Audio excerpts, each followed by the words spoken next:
All right. Something that,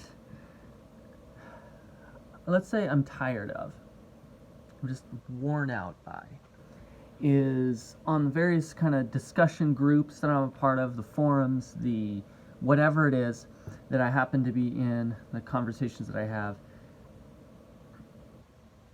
Overwhelmingly, it seems that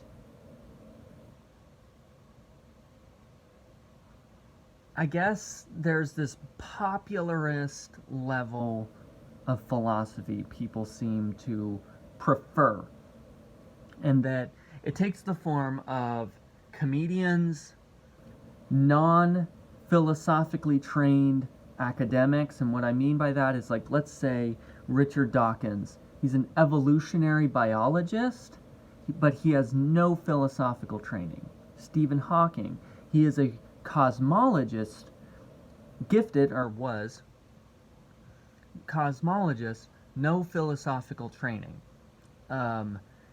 Even, like, and you see them all over the place throughout that people will quote them as authoritative atheist philosophers. I mean, even some of these, like, people seem to love Christopher Hitchens while he was still alive, and yet, again, no philosophical training. None. What is it? Eddie Tabash is a lawyer.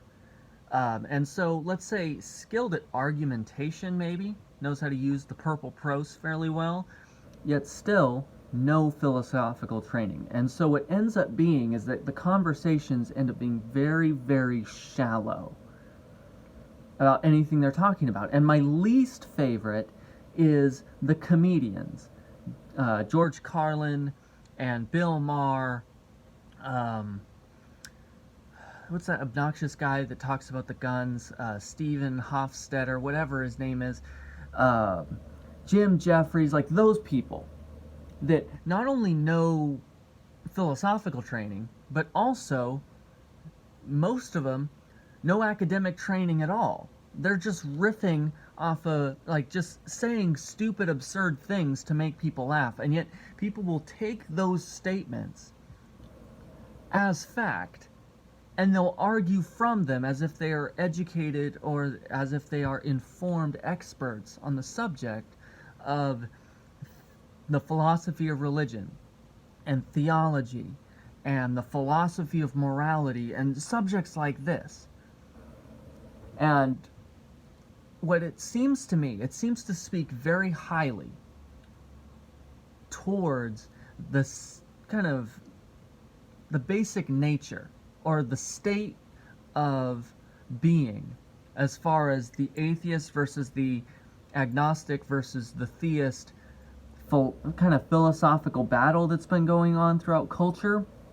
Is if I cite somebody like a William Lane Craig or a Alvin Plantinga, who are eminent philosophers, trained, studied, then I'm just blown off because apologist. But if somebody who is a just completely ignorant, saying things for the purpose of emotional response, like a George Carlin, that person is somehow considered to be more authoritative on this subject. It makes zero sense to me. Zero. I don't get it. I do not understand why a worldview or a sector of society that prides itself supposedly upon being the more academic, the more informed, the more intelligent group that doesn't take things on face value, that doesn't take things by faith, that doesn't take things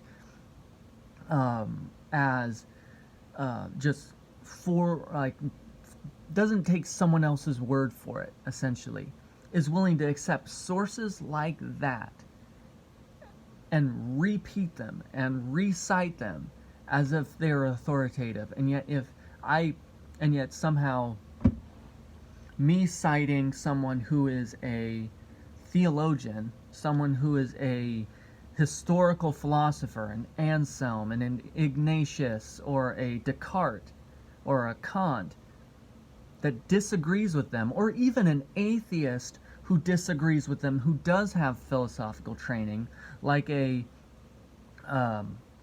Steven Pinker, for instance, and yet I'm the idiot. I just don't understand. Maybe somebody out there can explain to me why that's the case, but I think in a lot of ways it shows just how shallow and limited the atheist worldview is, that they prefer these shallow, empty, superficial sources of information.